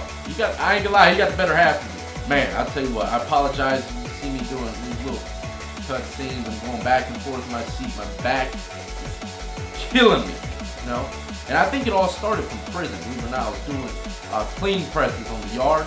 Clean presses are pretty hard to do. You pick them up from the ground, throw them up, press them and bring it back down. And you know, one time I did it and then my back just went out on me right there in the freaking weight pit. And I had to have strangers help me carry me off the freaking yard. You know what I mean? I was completely immobile, but I've told that story before. Anyways, now one more thing on your first day, how to break the ice, man. This is very vital as well. And I'm not talking about no level 5 or 6 super max where you're 23-1. I'm talking about like, you know, level 4 and under, okay? Because level 4 and under typically have these kind of things going on, okay? Sports, okay? You go into the rec yard, you don't know anybody, but you might see a soccer game jumping, softball game. You won't probably see softball too much anymore. They're pretty much getting rid of those, you know? Handball, basketball. I wouldn't typically say basketball unless, you know how to play basketball. Because most of the time, I said in my previous videos, black dudes run the basketball court, you know what I mean? So whether you're white or black, just don't think you're gonna go on the basketball court and play a quick game of pig, all right? Almost every single time they go to rec yard, they have some kind of tournament going on, so just keep that in mind.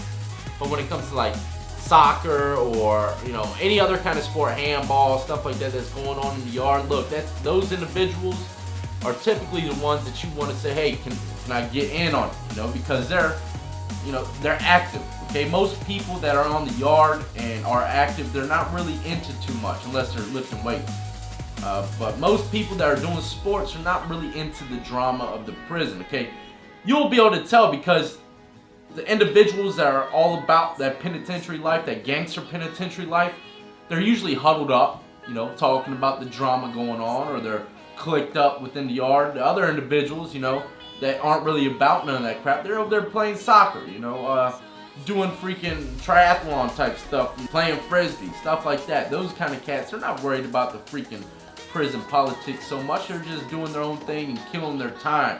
But the guys in the yard to look out for, the ones that are huddled up, clicked up, you know, they're just standing, staring at everything going on, you know, just acting really suspect. But for the most part, you know, people playing sports are typically the ones for you to meet and introduce yourself for the first time, because they're already mingling with all other kinds of races by playing sports. You're gonna see, and keep this in mind, this is in Virginia, all right? And I know it happens like this in a lot of other prisons, You'll go out there, you might see black, white, Hispanic, Asian, all playing a soccer game, you know?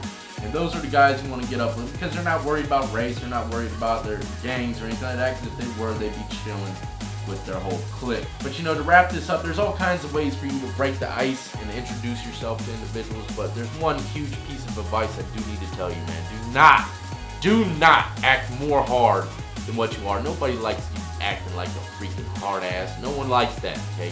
Just be you, be relaxed, take your time with individuals, and don't try to show off or tell crazy war stories or try to get in a mix with the most gangster-fied individuals in the pod, man. I can almost guarantee that you're gonna live to regret it. Your word is bond, and respect in the penitentiary goes a very, very long way. It's nothing like the respect out here in the streets. I'm talking about the respect level is so high that I'm talking about if you even drop your pencil in front of someone the wrong way, it could get you freaking beat down, okay? Always make sure you say, excuse me, pardon me, I apologize. You know, it's so strange because in the streets you won't never hear that kind of stuff, but in prison, man, it's like you gotta be 100% polite, okay? Because the wrong way that you handle something, another inmate could take it personally and straighten it right there on the spot, just simply because you didn't say excuse me. It's very strange, man. It's very strange how everyone has to be so polite sometimes in prison. But you know, there's other inmates that aren't polite at all. You know, they aren't polite at all. They just carry you, and they know you're not going to do nothing because they got 50 freaking soldiers behind them.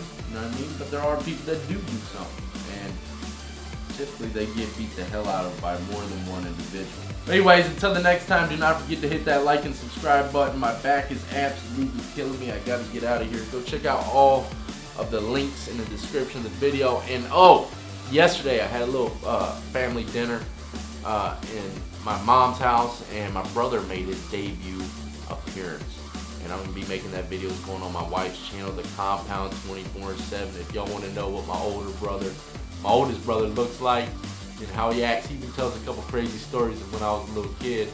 Go check out her channel. Don't forget to hit the subscribe button, the little notification bell. And also keep this in mind, all the people that you might see on her channel that's my family members, they're pretty much my only family members, because I have a whole nother side of my family on my mom's side, but they all live in Colombia, South America, except for my cousin.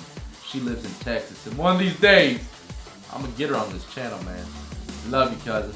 But anyways, as always, I salute to every last one of you who've been supporting me since the beginning, and everyone who's just now joining the Lockdown Compound. And before we end this, I'm going to show you the door of fame so that y'all do believe that I am putting all of y'all's donations on the door. I'm going to do a little slow jank pretty quick. Oh, man. Yeah. All right. This is the door, ladies and gentlemen. My back is messed up. I just put this up here for some other day.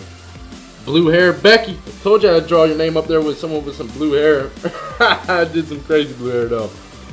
We got all kinds of names up here, man. We got JS. We got Rob Knox for like 4th time. But he was the very first one to donate. See that? Rob Knox, first blood. Thank you, my friend. Very first one. We got, my handwriting is pretty crazy. Only I can really read it sometimes. We got Quiz right here by the doorknob. Outlaw Jones. What else we got going on? We got Crystal. We got J Hood. We got Story Time with Steve. Look, I even got Tear Talk up here. Remember that guy that was disrespected me in that video I was telling you all about. Well, there you go. Tier Talk. He donated. He's staying on the door. I'm not salty. You know what I mean? We got Oklahoma. I love that name every time I see it. I love that name, man. Geo. We got all kinds of names up here, man. All kinds of names. But anyways, I just want to thank all these individuals who've been donating, looking out for the cookout, man. Y'all mean a lot to me, and everyone who doesn't donate, man. If you're just watching my content and supporting this channel, I have much love for everyone who rocks with me, man. Y'all be easy, be safe, and happy holidays.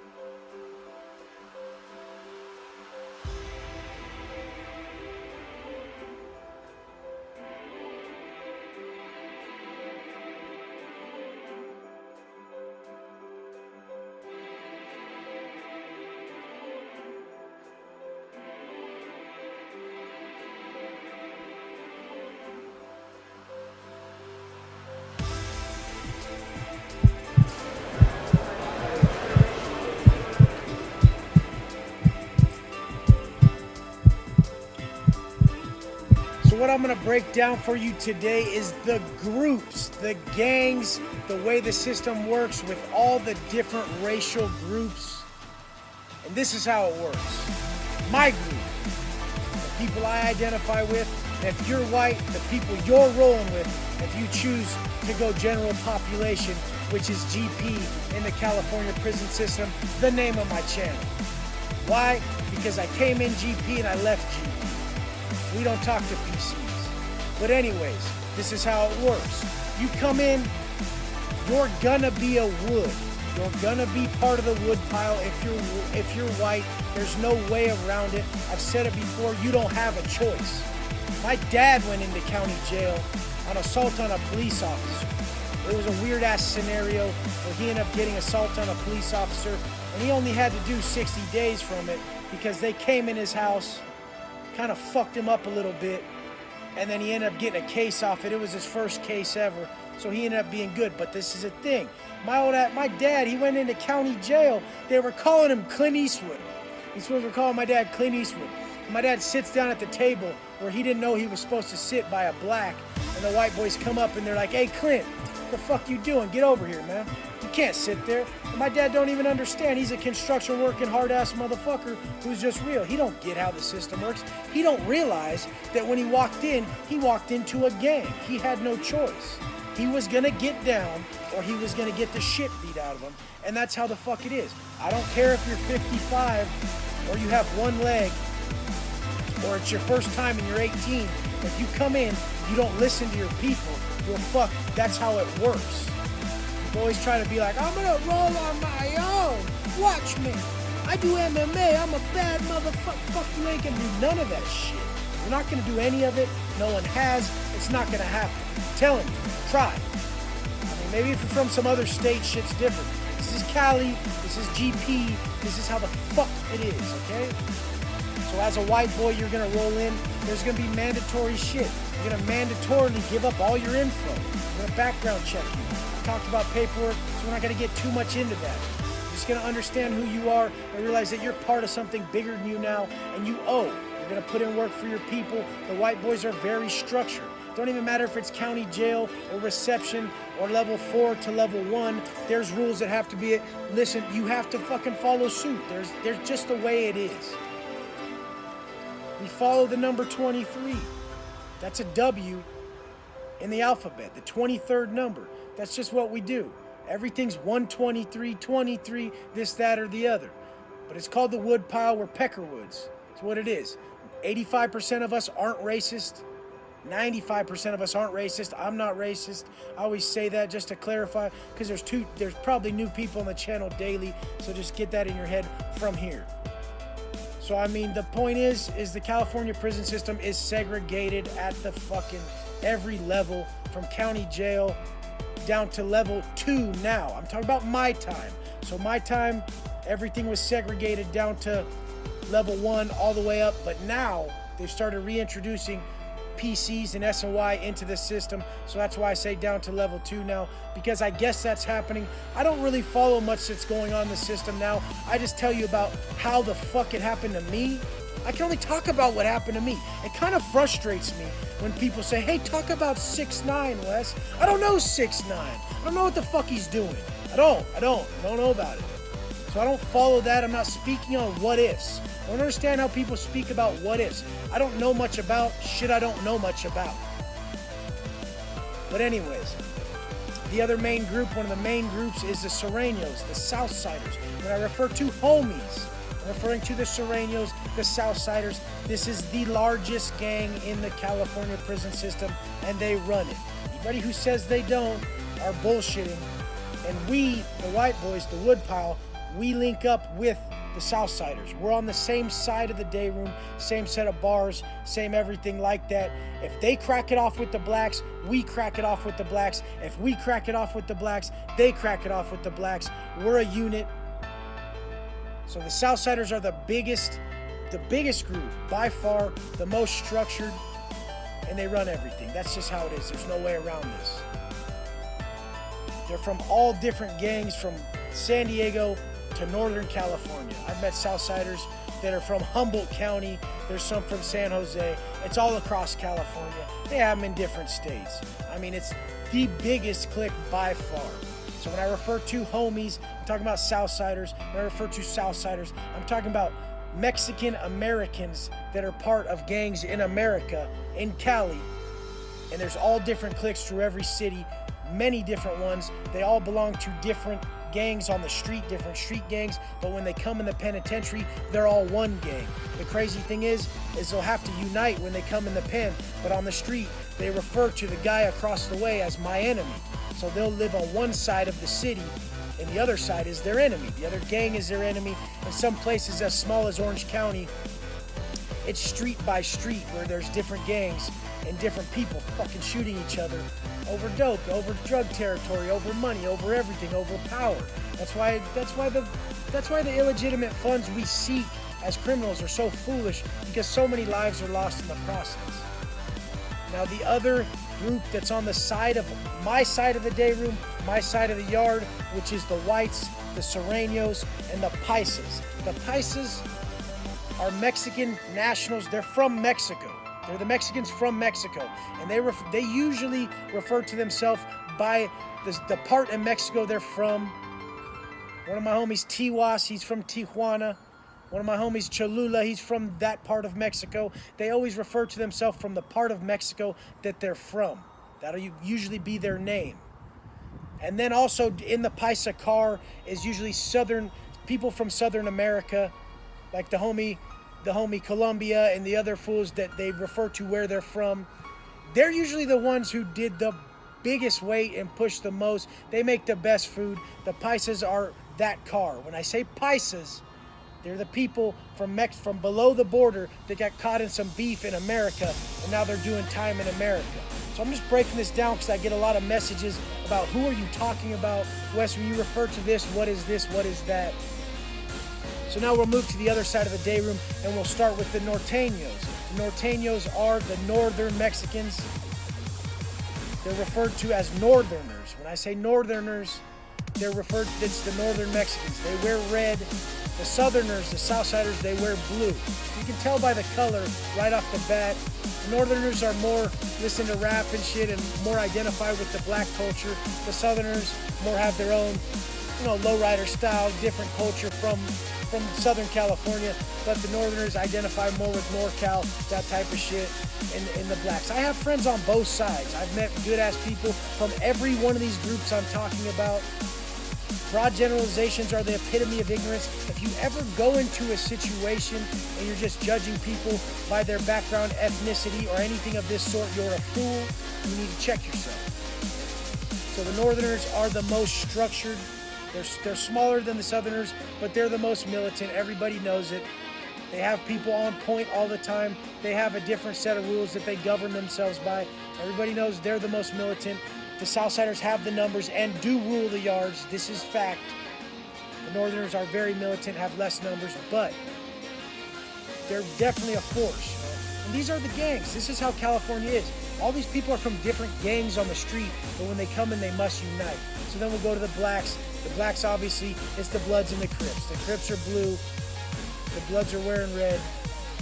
They're all from different hoods on the street, but when they come together, they're all one unit as the blacks. But then they have beefs where they break down into Bloods and Crips. I've seen a lot of riots with the blacks against each other, Bloods versus Crips. I've seen that happen a lot.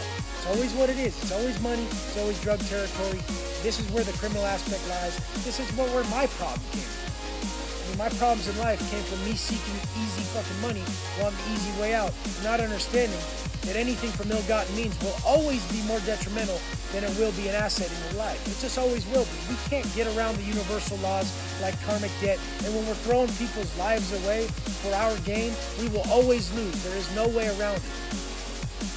Now, the other groups on the side of the day room with the Northerners and the blacks is the others. The others are the Asians, the Samoans, anyone who identifies some Middle Eastern, stuff like that. These are the others. I think they just called them others because that was the next box on the form. They didn't say Caucasian, black, Mexican, or anything like that. So maybe that's why they did it. I don't know. They're called others. But these are some of the dudes doing the most time. The Asians in the penitentiary are definitely not to be mistaken. These dudes are always doing a grip of time for murders and shootings.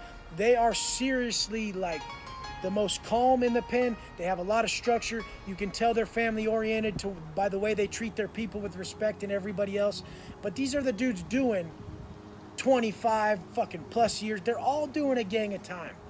I never really met any Asians that were doing some small ass bit.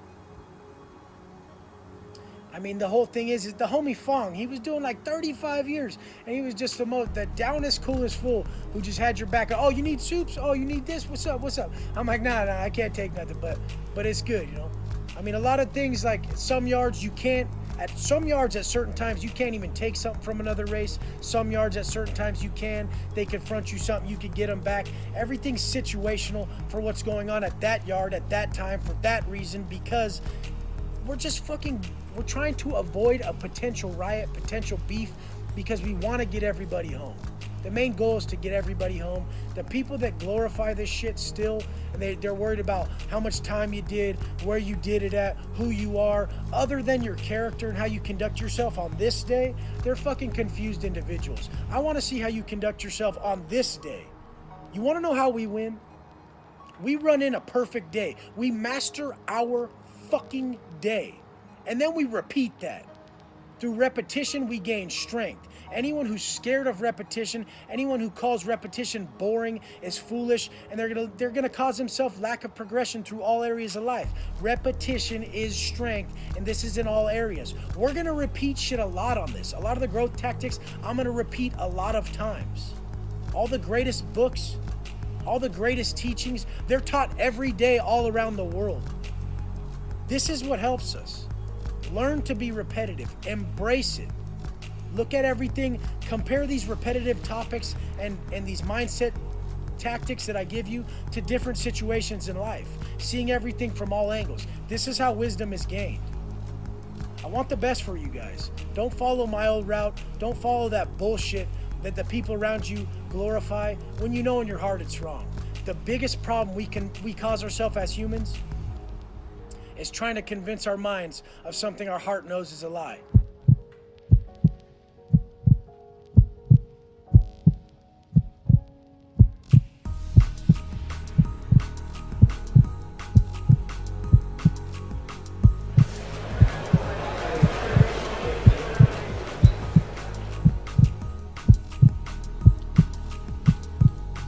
The prison yard. So many fucking movies about it. So few have been on it and came out to tell you what it's about. It's about banging. Everyone's banging on each other. You're segregated by race. The blacks and the Asians are over here. They got their own bars. The whites and the Southsiders are over here. They got their own bars. Bars are where we work out. I'm talking about the old weight pile, but there is no motherfucking weights because some punk ass motherfucker had to hit someone with the weights. So they got taken away, like most of the shit we love in there gets taken away because a bitch ass motherfucker ain't smart enough to think about that shit. But anyways, we're segregated by race.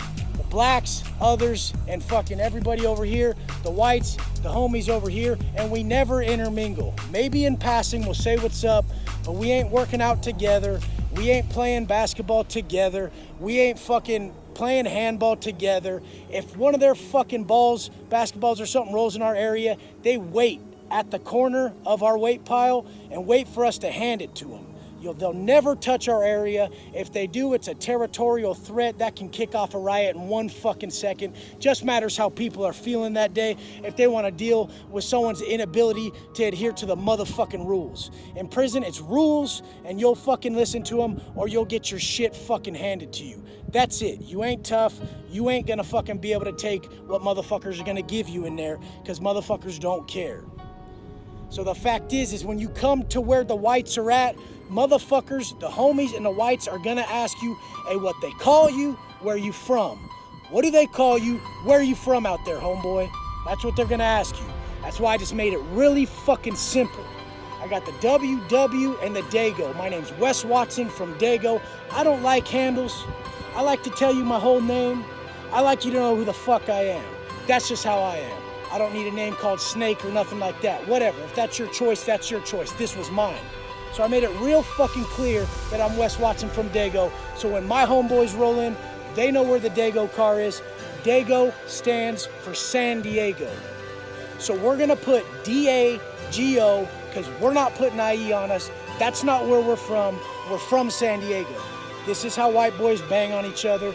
We're not supporting some other car. A car is your county. That's where you're from. Your county, as in mine being San Diego, is the Dago car. So when a motherfucker rolls in and then he's from Dago, he's looking, he sees Wes Watson from Dago and he says, there's my homeboy. He comes over, I got him. We get straight into those burpees. We get straight into that heart check. We want to see where he's at. There ain't no excuses. We're getting straight on them bars, straight into them dips, straight into them burpees. The fucking yard is the worst place. It's where it always kicks off. Don't make the mistake of laying down on some fucking dirt or some grass when it kicks off. When people are doing work, they're cleaning up the yard, it's gonna happen at the last 10 minutes a yard. So that last 10 minutes is when something bad's gonna happen. One race is gonna clean up their own people. Usually the homies have cleanup every fucking day. They're stabbing someone or they're whooping on someone. They're DPing someone every fucking day. If it ain't them, it's us. So during that time, you lay on the fucking concrete. Don't get yourself a space in the dirt. Someone could bury a piece right there. You could lay on it. You could catch 5 for that. If you're fucking lucky, this shit happens all the motherfucking time. So what we're always doing is we're fucking making sure that our people are in line, our people are working out, the shit's mandatory, we're fucking militant, everything is mandatory, everybody works out, there is no motherfucking exceptions. Some yards got a mini canteen where you could hit the canteen during yard, and you could grab yourself a fucking ice cream or an ice fucking tickle, those long fucking ice pops or whatever. And you know that shit's nice on a 120-degree day in the middle of the fucking desert. Motherfuckers always ask how red I am. I was on the prison yard for 10 years. I didn't buy SPF 50 with the fucking copper tone baby on the front, motherfucker. That's why I'm red, okay? I sat there for 10 years when you were sitting inside your motherfucking house. That's why I'm fucking red. But anyways, are you gonna, when you're starving, are you gonna spend your money on a fucking case of Top Ramen? Or are you gonna spend your fucking money on some fucking sunscreen, you princess motherfuckers who are worried about my goddamn skin complexion? I'm burnt. Get over it. I hope I make it 10 more years. I'm gonna try my best. I hope you do too. But anyways, the fucking prison yard is where it kicks. A white boy will not fight another white boy on the yard. If he does, he's getting disciplined. We bring that shit in the house. We don't fight next to other races. That's why I got DP'd from doing it in the building with other races present. We don't do it next to the homies out of respect. We don't do it next to the blacks out of respect. You don't lose your temper. If you really want to fight, we'll schedule it. If this is a 4-yard, you're using a piece. You ain't gonna be able to just go fight that, man. That's how it is. It's a no hands policy. You don't want to live that life. I try to tell the tough guys out here that really want to be MMA and they want to fight each other and they want to fucking bring their fighting to the street. MMA is cool. if you keep it disciplined and that's what you like and you're really about the discipline and the skill. But the second you're trying to go fuck people up, just realize you're gonna land yourself in a pen and motherfuckers ain't fighting, they're stabbing each other, that's it. You might be lucky enough to land on a level 2 where you can get in some fights, but what the fuck's that gonna do? You split the dude's lip, give him 1 stitch, you're getting an SBI, that's a new charge. I just told you in the last video how my boy Pirate got a life sentence for knocking a drunk dude out. Who hasn't knocked out a drunk dude? Which one of you guys hasn't? Had a drunk dude come up to you and knock him out? Have any of you got life sentences for it? That shit's a setup. Prison's a fucking setup. It's bullshit. You get fucking busted on one case, and since you've been to prison before, they can double up the next time? What the fuck type of shit is that? You can double me up. Meaning, if I get in a fight, and I get a 5-year sentence right now, and they give me 5 years in the court right now because I get in a fight, they'll give me 10 just because I've been to prison before. Didn't I serve my time? Fucks up with that law. But anyways, we have our own laws on the yard. And the laws are fucking simple. You stay out of another race's area at all fucking costs. If I catch you even fucking tiptoeing in the blacks area, you're getting checked. I don't even care if you lost your fucking balance while you were walking by their basketball courts. The fuck did you touch their area for? Motherfuckers don't get that you don't walk against traffic on the yard. There is a flow of traffic on the yard, and you never walk against the flow of traffic. Walking against the flow tells the gunner in the tower that you're about to go whack someone. You're moving in on someone, he's gonna call you out right away if the COs on the yard don't come get you right a fucking way. That's a fucking aggressive movement. If you gotta go to the bathrooms that are 10 feet to the right, you don't walk across that traffic. You walk all the fucking way around the track, and then you use the bathroom from the other end. Everything is about boundaries in prison. You'll always take the long way around out of respect. Everything in prison is about respect. It's one thing I haven't fucking been able to take really in here is people coming up real close behind you, invading your space like that, coming up fucking when you're putting weights away or something, and they just don't, or even at the store or something, when they come up close to you. I don't get why people do that. I don't get why they're not ingrained enough to say, I'm too close to this motherfucker. That's the type of shit in prison you do not fucking do. Now the white boys breaking shit up into cars is because usually when we have high numbers, we do that. Most yards, since so many white boys turned into pieces of shit and locked it up, most prison yards only got 40 white boys on the yard. 40! There's only fucking 40 of you on the fucking yard. There's probably 300 Southsiders, probably about 90 blacks. This is on a normal yard. There's 40 of you. So if we don't break up into cars, we break up into NorCal, SoCal.